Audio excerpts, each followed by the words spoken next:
നമസ്കാരം. വളരെ പ്രധാനപ്പെട്ട ഒരു വാർത്തയിലേക്കാണ് പ്രിയപ്പെട്ട പ്രേക്ഷകരെ കൊണ്ടുവന്നത്. ആദ്യം തന്നെ ഞാൻ പറയാം, ഈ ഒരു ഡിബേറ്റ്സ് നിങ്ങൾ കണ്ടില്ല എന്നുണ്ടെങ്കിൽ ജീവിതത്തിൽ നിങ്ങൾക്ക് ഇത്തരത്തിലുള്ള ഒരു ഡിബേറ്റ് കാണാൻ ഇനി പറ്റത്തില്ല. കാരണം ഈ തീവ്ര സംഘടനയുടെ വക്താവാണല്ലോ ഈ ആർ ബി ബാബുവിനെ കുറിച്ചിട്ട് നമ്മൾ പിന്നെ കൂടുതലായിട്ട് വർണ്ണിക്കേണ്ട കാര്യമൊന്നുമില്ലല്ലോ.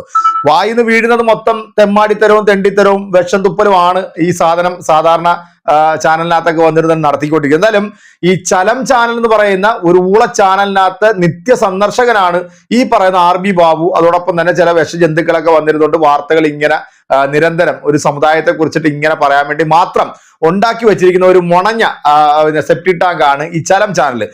ഞാൻ ഇതുപോലത്തെ ഒരു ഡിബേറ്റ് ഈ അടുത്ത കാലത്തൊന്നും കണ്ടിട്ടില്ല എന്ന് മാത്രമല്ല, അത് ഇതുപോലെ മറുപടി കൊടുക്കുന്ന ഒരാളെയും ഞാൻ കണ്ടിട്ടില്ല. സത്യത്തിൽ ഈ ഒരു ഡിബേറ്റ്സ് നിങ്ങൾ കണ്ടില്ലെങ്കിൽ നിങ്ങൾക്ക് ഭയങ്കര നഷ്ടമാണ് കേട്ടോ. ഞാൻ ഈ കഴിഞ്ഞ ദിവസമാണ് ഇത് കണ്ടത്. അതായത് നമ്മുടെ ഈ ബംഗ്ലാദേശിലെ ഇഷ്യൂസുമായിട്ട് ബന്ധപ്പെട്ടിട്ടായിരുന്നു ചലം ചാനലിനകത്ത് ഈ ഒരു ചർച്ച നടന്നത്. അപ്പൊ ആർ ബി ബാബുവിന്റെ ഓപ്പോസിറ്റ് വന്നിരുന്നത് നമ്മുടെ ഒ അബ്ദുള്ള ആണ്. സത്യം പറയാം, ഈ ആർ ബി ബാബു എന്ന് പറയുന്ന ഈ വിഷപ്പാമ്പിന് ഈ ചലം ചാനലിനകത്ത് ഇട്ട് ചവിട്ടി കൂട്ടി തേക്കുന്ന ഒരു കിടിലൻ ഡിബേറ്റ്. അതായത് ഈ ഡിബേറ്റിന്റെ അവസാന ഭാവമൊക്കെ നിങ്ങൾ കേട്ടില്ല എന്നുണ്ടെങ്കിൽ ഭയങ്കര നഷ്ടമായിരിക്കും കേട്ടോ. ആർ ബി ബാബുവിന് അറബിയിലും മറ്റു പല ഭാഷയിലും നല്ല പുളിച്ചതും അറയ്ക്കുന്നതുമായിട്ടുള്ള നല്ല കണക്കിന് നല്ല മറുപടി ആർ ബി ബാബുവിന്റെ അണ്ണാക്കിൽ അടിച്ചു കയറ്റുന്ന ഒരു കിടിലൻ ഡിബേറ്റ്. ഞാൻ അതുകൊണ്ട് കൂടുതലായിട്ട് ഞാൻ ആ ഒരു വിഷയത്തിലേക്ക് ഞാൻ കടക്കുന്നില്ല. എന്തായാലും ബംഗ്ലാദേശില് ഹിന്ദു സമൂഹം അവിടെ കുറയുന്നു, അല്ലെങ്കിൽ ഹിന്ദുക്കൾ അവിടെ പീഡിപ്പിക്കപ്പെടുന്നു എന്നുള്ള ഒരു ചർച്ചയായിരുന്നു. സ്വന്തം രാജ്യമായിട്ടുള്ള നമ്മുടെ ഇന്ത്യയിൽ ഇവിടുത്തെ മുസ്ലിം സമുദായം അനുഭവിക്കുന്ന പീഡനങ്ങളെ കുറിച്ചിട്ട് ചർച്ച ചെയ്യാൻ ഇവിടെ ഒരു നാറികളും ഇല്ല എന്നുള്ളതാണ് നമ്മൾ മനസ്സിലാക്കേണ്ടത്. അങ്ങ് ബംഗ്ലാദേശിൽ കിടക്കുന്ന ആൾക്കാരെ കുറിച്ചിട്ടാണ് ഇവർക്കൊക്കെ വേവലാതി. ഇവിടെ സ്വന്തം രാജ്യത്ത് ജനിച്ചു വളർന്നവരെ ബീഫിന്റെ പേരിലും ആരാധനകളുടെ പേരിലും മറ്റു പല വിഷയങ്ങളിലും ഇടപെട്ടുകൊണ്ട് പട്ടിയെ തല്ലുന്ന പോലെ നടുറോഡിൽ ഇട്ട് തല്ലി കൊന്നിട്ട് പോലും ചോദിക്കാൻ ഒരു പട്ടികളും ഇല്ലാത്ത ബംഗ്ലാദേശിൽ അവിടെ ഹിന്ദുക്കൾ കുറയുന്നു, അവിടെ മുസ്ലിങ്ങൾ ഹിന്ദുക്കളെ പീഡിപ്പിക്കുന്നു എന്ന് പറഞ്ഞുള്ള ഒരു ചർച്ചയിലായിരുന്നു ഈ ഒ അബ്ദുള്ള. മാസ് എന്ന് പറഞ്ഞാണല്ലോ, മാസ് കിടിലൻ മാസ്. ഞാനൊരു 2-3 സെലൂട്ട് കൂടുതൽ അങ്ങോട്ട് കൊടുത്തേക്കുക ഒ അബ്ദുള്ളക്ക്. നിങ്ങൾ ഈ വീഡിയോ കണ്ടു കഴിയുമ്പോൾ നിങ്ങൾക്ക് മനസ്സിലാവും ഇതുപോലെ ഒരു ചർച്ച ഈ അടുത്ത കാലത്തൊന്നും കണ്ടിട്ടില്ലെന്ന്. നമുക്ക് ഒ അബ്ദുള്ള ഈ ആർ ബി ബാബുന്ന വിഷപ്പാമ്പിനെ തല്ലിക്കൊല്ലുന്ന ഒരു കിടിലം വീഡിയോ ഉണ്ട്. പ്രിയപ്പെട്ട പ്രേക്ഷകരെ, നമുക്ക് നേരെ വീഡിയോ ഒന്ന് കണ്ടുനോക്കാം. മുസ്ലിങ്ങളെ ജമാഅത്തെ ഇസ്ലാമിക്കാർ തെമ്മാടികൾ എന്നാണ് വിളിച്ച്. ആ ഭാഷ കടമെടുത്തുകൊണ്ട് അദ്ദേഹത്തെ ഞാൻ തെമ്മാടി എന്ന് വിളിക്കുന്നില്ല. കാരണം തെമ്മാടികൾ ലജ്ജിക്കും. അങ്ങോട്ട് കവിഞ്ഞ 2-3 ഭാഷ മുണ്ടായി അവിടെ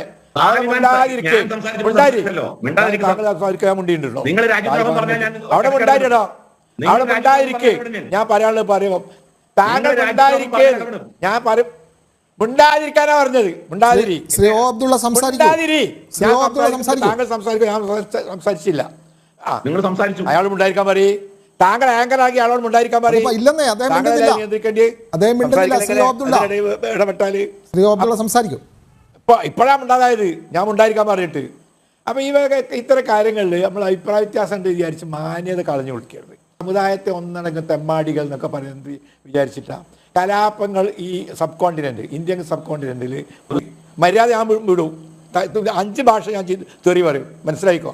അറബിയിൽ ഒരു വാക്ക് അറിയാം, എന്നാൽ തനിക്ക് അറിയാം അതിനർത്ഥം യാ അരിയൽ കഫ ഉസ്കു താൻത, അതിനർത്ഥം അറിയാം. വിഡ്ഢി ഉണ്ടായിരിക്കുന്ന വാക്കിന്റെ അർത്ഥം. അപ്പൊ തനിക്ക് എത്ര ഭാഷ അറിയാം? തനിക്ക് എത്ര കവിഞ്ഞ ഇംഗ്ലീഷ് കൂടി അറിയും. അതിന് മുണ്ടാതിരിക്കാൻ അർത്ഥം അറിയോ? മതങ്ങൾ ഉപയോഗിക്കാൻ വേണ്ടിയല്ല ഈ ചർച്ച സംഘടിപ്പിച്ചത്, നമ്മൾ പരസ്പരം അടിക്കാൻ വേണ്ടിയല്ല. ബംഗ്ലാദേശിൽ ഉണ്ടാകുന്ന ഇപ്പോൾ നടക്കുന്ന വിഷയത്തെ പറ്റി ചർച്ച ചെയ്യാനാണ് താങ്കൾ എന്തിനാ ഇടപെടാൻ സമയക്കുന്നത്? അല്ലാതെ പരസ്പരം ചെളിവാരി സംസാരിക്കും. ഞാൻ ഉണ്ടായിരുന്നു. ശ്രീ ഒ അബ്ദുള്ള പറയൂ. ശരി, വർദ്ധിക്കുന്നു അല്ലെങ്കിൽ ബംഗ്ലാദേശിൽ ഹിന്ദുക്കൾ കുറയുന്നു. ഹിന്ദുക്കൾ കുറയാതിരിക്കാനുള്ള കാരണം അവരുടെ പ്രധാനപ്പെട്ട കാരണം, ഇന്ത്യയിൽ ആദ്യം ഹിന്ദുക്കൾ മാത്രമേ ഉണ്ടായിരുന്നുള്ളൂ. പിന്നെ എങ്ങനെ ഇവിടെ മുസ്ലിങ്ങൾ വലിയൊരു സംഖ്യ ആയി മാറിയത്? കേരളത്തിൽ എങ്ങനെ ആദ്യം ഒരു മാലിക് ദിനാർ കൂട്ടരും വന്നു, പിന്നെ ഇവിടുത്തെ മുസ്ലിം ജനസംഖ്യ വർദ്ധിച്ചു. കാരണം വളരെ ഭദ്രവും എല്ലാ അർത്ഥത്തിലും പരിപൂർണവും വിശ്വസിക്കാൻ പറ്റുന്നതും യുക്തിഭദ്രവും എല്ലാമായ ഒരു ജീവിത പദ്ധതി, ഒരു വിശ്വാസ പ്രമാണമാണ് ഇസ്ലാം. ആ ഇസ്ലാമിലേക്ക് ആളുകൾ സ്വാഭാവികമായും കടന്നു വരും. അതിനപ്പുറം ചില പ്രാകൃതമായ വിശ്വാസങ്ങളോ ആചാരങ്ങളോ അനുഷ്ഠാനങ്ങളോ പാരമ്പര്യ സിദ്ധിച്ചതായ ചില ആചാരങ്ങളോ ഒക്കെ ഉള്ളത് ആളുകൾ തൃപ്തിപ്പെടുന്നില്ല. അതുകൊണ്ടാണ് അവരത് വേണ്ടെന്ന് വെച്ച് ഒരു മിഷനറി പ്രവർത്തനം എന്ന് പറയുന്നത് മുസ്ലിങ്ങളുടെ ഇടയിൽ ഇല്ല. മുസ്ലിങ്ങൾ അത് ചെയ്യാൻ ബാധ്യസ്ഥരാണെങ്കിൽ പോലും മുസ്ലിങ്ങൾ അക്കാര്യത്തിൽ വളരെ പിറകിലാണ്. ക്രിസ്ത്യാനിറ്റിക്ക് അതുണ്ട്, ക്രിസ്ത്യൻ മിഷനറി എന്നാണ് അവരുടെ പേര് തന്നെ. മുസ്ലിങ്ങൾ ആരെങ്കിലും ഇസ്ലാമിലേക്ക് വരാൻ തയ്യാറുണ്ടെങ്കിൽ അവർ പൊന്നാനി പോയിട്ട് അത് സ്വീകരിച്ച് വരിക എന്നല്ലാതെ മിഷനറി പ്രവർത്തനം തീരെ നടത്തുന്നില്ല. നടത്തേണ്ടതാണ് എന്ന് പ്രവാചകൻ പറഞ്ഞിട്ടുണ്ട്. ഫലുബല്ലി ഷാഹിദുൽ വായും, ഈ എൻ്റെ ഈ പ്രസംഗം കേൾക്കുന്നവർ ഇല്ല ഇവിടെ കേൾക്കാത്തവർക്ക് എത്തിച്ചു കൊടുക്കൂ എന്ന് പ്രവാചകൻ അനുശാസിക്കുന്നുണ്ടെങ്കിൽ പോലും മുസ്ലിങ്ങൾ അക്കാര്യത്തിൽ വളരെ അമാന്തം കാണിക്കുന്നവരാണ്. പക്ഷേ ഇസ്ലാമിൻ്റെ മേന്മ, ഇസ്ലാമിൻ്റെ മഹത്വം, അതിൻ്റെ സമത്വം, അത് ജാതീയതല്ല. കല്യാണം കഴിക്കണമെങ്കിൽ ഏത് നക്ഷത്രം, ഏത് ജാതി, ഏത് ജാതകം എന്നൊന്നും നോക്കാതെ പറ്റിയൊരു പെൺകുട്ടിനെ കണ്ടാൽ അതിന് എന്തെങ്കിലും ചെറിയ മഹർ കൊടുത്ത് കല്യാണം കഴിക്കാം. ആ സ്ഥാനത്ത് ആർവി ബാബുവിന് കല്യാണം കഴിക്കണമെങ്കിലോ ഏത് നക്ഷത്രം, ഏത് നാള്. ഷിയാസുന്നികളൊക്കെ പിന്നെ എങ്ങനെയാണ് പരസ്പരം കൊലപാതകം നടത്തുന്നത്? എങ്ങനെയാണ് ശ്രീ ഒ അബ്ദുള്ള? ഷിയാക്കൾ എങ്ങനെ കൊലപാതകം നടത്തുന്നത് ഞാൻ ഇതുവരെ പോയി കണ്ടില്ല. ഞാൻ ഈ കാര്യം വിവരിക്കാം എന്തുകൊണ്ടാണ് ഇസ്ലാം ഇവിടെ വർദ്ധിക്കുന്നത്. അപ്പോൾ ഇത്ര വരും, ആര് വേണ്ടെന്ന് വെച്ചാലും വന്നുകൊണ്ടിരിക്കും. അതിന് ആരെയും ബാബുവിന് തുള്ളിയിട്ട് ഒരു കാര്യമില്ല. ബാബു വേണമെങ്കിൽ ഇതിലേക്ക് വന്നോ, 2 വാചകം പറഞ്ഞാൽ മതി. അള്ളാഹു ഏകനാണ്, മുഹമ്മദ് അദ്ദേഹത്തിന്റെ പ്രവാചകനാണ്. എന്നാൽ നമുക്ക് രണ്ടാക്കും ഈ ബംഗ്ലാദേശിലും മുമ്പോട്ട് പോവാം. ബംഗ്ലാദേശിലും അതാണോ? നിങ്ങൾ പറഞ്ഞ മാതിരി ഒന്നും സംഭവിച്ചില്ല. ഞാനത് ഹിന്ദു രേഖ ഇത് വായിച്ചിട്ടുണ്ട്. BBC നോക്കി 7%, നിങ്ങൾ പറഞ്ഞ 8%, 7% ഹിന്ദുക്കളാണ് ഇപ്പോൾ അവിടെ ഉള്ളത്. അവരാരും ഉപദ്രവിച്ചിട്ടില്ല. 7 ആൾ മരിച്ചതിൽ 4 ആൾ മാത്രം ഹിന്ദുക്കൾ, 3 ആൾ മുസ്ലിങ്ങളാണ്. ഒരു സംഘർഷം ഇവിടെ തന്നെ എത്ര ഉണ്ടായിട്ടുണ്ട്? ഇന്നാണ് 3ാമത്തെ തവണ നരേന്ദ്രമോദി അധികാരത്തിൽ വന്നതിന് ശേഷം 108 കലാപങ്ങൾ മുസ്ലിം വിരുദ്ധ ഇവിടെ ഉണ്ടായിട്ടുണ്ട്. ബുൾഡോസറുകൾ വന്നിട്ട് ഇങ്ങനെ മുസ്ലിം വീടുകൾ ഓരോന്നായി തകർത്തുകൊണ്ടിരിക്കും. നമ്മൾ ബംഗ്ലാദേശിലെ കാര്യം പറയുമ്പോൾ ശ്രീ ഒ അബ്ദുള്ള, ഭാരതത്തിൽ അത് നടക്കുന്നു, ഭാരതത്തിൽ അങ്ങനെയാണ് ഇങ്ങനെയാണെന്ന് പറയുന്നു. ഇന്ത്യയിൽ ഈ വിധം ന്യൂനപക്ഷങ്ങളെ വേട്ടയാടുന്നു. മംഗൽപൂർ കലാപം എന്ന് പറഞ്ഞാൽ എത്രയാണ്? ഞാനത് നേരിട്ട് പോയി റിപ്പോർട്ട് ചെയ്ത ആളാണ്. ഒരു മാസം ആ കോളിഫ്ലവർ ഫീൽഡിൽ ഡെഡ് ബോഡി മറവ് ചെയ്യാതെ കിടക്കുന്ന 100 കണക്കിൽ ഡെഡ് ബോഡി. ആരാ കലാപം സൃഷ്ടിച്ച്? ആയിരങ്ങളാണ് മരിച്ചത്. ആർവി ബാബുവിൻ്റെ ആൾക്കാരാണ് വന്നത്, RSS. അല്ലാതെ പറയാൻ കഴിയുമോ? ഇവിടുത്തെ കഷാ കമ്മീഷൻ കണ്ടെത്തൽ എന്താ? ഇവിടെ ഇന്നോളം നടന്നത് മുഴുവനും ഇവിടുത്തെ RSS തീവ്രവാദികളും മറ്റും. പിന്നീട് തിരിച്ചടി അങ്ങോട്ട് കിട്ടി. ഇവിടുത്തെ കുട്ടികൾ സംഘടിച്ചു. അങ്ങോട്ട് കൊടുക്കാൻ തുടങ്ങിയപ്പോൾ പയ്യോളി ഓട്ടം, പേരാമ്പ്ര ഓട്ടം എന്ന് പറഞ്ഞിട്ട് ഓടി രക്ഷപ്പെടേണ്ടി വന്നു. അതല്ലേ സംഭവിച്ചത്. അതിനുള്ള ധൈര്യങ്ങൾക്കുള്ളൂ.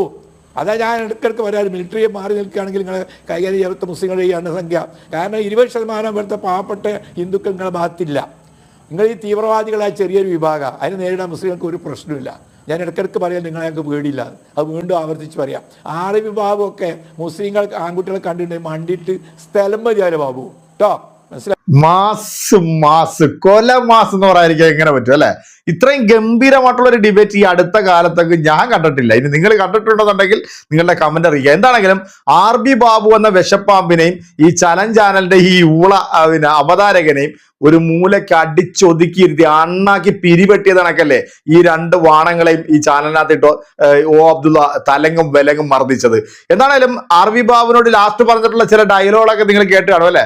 അതൊക്കെ മാസ് ലെവലിലേക്കാണ്. ഏതായാലും ഒ അബ്ദുള്ളയെ പോലുള്ള ആൾക്കാരെ വേണം ഈ ചാനൽ ചർച്ചയ്ക്കൊക്കെ കൊണ്ടിരുത്താൻ. കാരണം കൊടുക്കേണ്ടത് കറക്റ്റായിട്ട് തന്നെ അണ്ണാക്കിൽ അടിച്ചു കയറ്റി കൊടുത്തിട്ടുണ്ട്. പ്രിയപ്പെട്ട പ്രേക്ഷകരെ, ഈ പോളണ്ടിനെ കുറിച്ച് സംസാരിക്കരുത് എന്ന് പറഞ്ഞാണക്കാണ് ഈ അവതാരകന്റെ ഒരു പറച്ചിൽ. അതായത് ബംഗ്ലാദേശിൽ ഒരു കലാപം ഉണ്ടായി, ആ കലാപത്തിനകത്ത് കലാപം ഉണ്ടാകുമ്പോൾ 2 കൂട്ടരും തമ്മിൽ അവിടെ അടിയുണ്ടാകും. ഇതേ സമാനമായിട്ടുള്ള ഇതിലും വളരെ പൈശാചികവും ക്രൂരവുമായിട്ടുള്ള കലാപമല്ലേ നമ്മുടെ മണിപ്പൂർ നടന്നത്. ആ മണിപ്പൂരിനെ കുറിച്ചിട്ട് പറയുമ്പോൾ ഇവർക്ക് ഒരു ന്യായം, ബംഗ്ലാദേശിനെ കുറിച്ചിട്ട് പറയുമ്പോൾ മറ്റൊരു ന്യായം.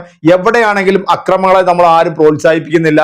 പക്ഷേ ഒരു വിഭാഗത്തിന് മാത്രം പ്രശ്നം ഉണ്ടാകുമ്പോൾ അതും പൊക്കി പിടിച്ചുകൊണ്ട് ഇതുപോലെ പറയാനായിട്ട് വന്നാൽ ഇതുപോലെ അടിച്ചിരുത്തണം, അല്ലെങ്കിൽ അടിച്ചിരുത്താൻ കഴിവുള്ള ആൾക്കാർ വേണം ഈ ചാനൽ ചർച്ചയ്ക്ക് വരാം. എന്തായാലും ഈ ചാനലിനകത്ത് ഇതുപോലുള്ള വിഷപ്പാമ്പുകളെയൊക്കെ നല്ല കൊടുക്കേണ്ട രീതിയിൽ തന്നെ നമ്മൾ ഒ അബ്ദുള്ള കൊടുത്തിട്ടുണ്ട്. ഒരു സല്യൂട്ടൂടെ തരാണ്. പ്രിയപ്പെട്ട പ്രേക്ഷകർ, ഈ ഒരു ഡിബേറ്റ് നിങ്ങൾക്ക് ഇഷ്ടപ്പെട്ടിട്ടുണ്ടെങ്കിൽ വലിയൊരു അഭിപ്രായം കമന്റിൽ വയ്ക്കാം. മറ്റൊരു വീഡിയോ കാണാം. ശുഭപ്രതീക്ഷയിൽ നിങ്ങളുടെയൊക്കെ സ്വന്തം വെനീസ് എന്റർടൈൻമെന്റ്.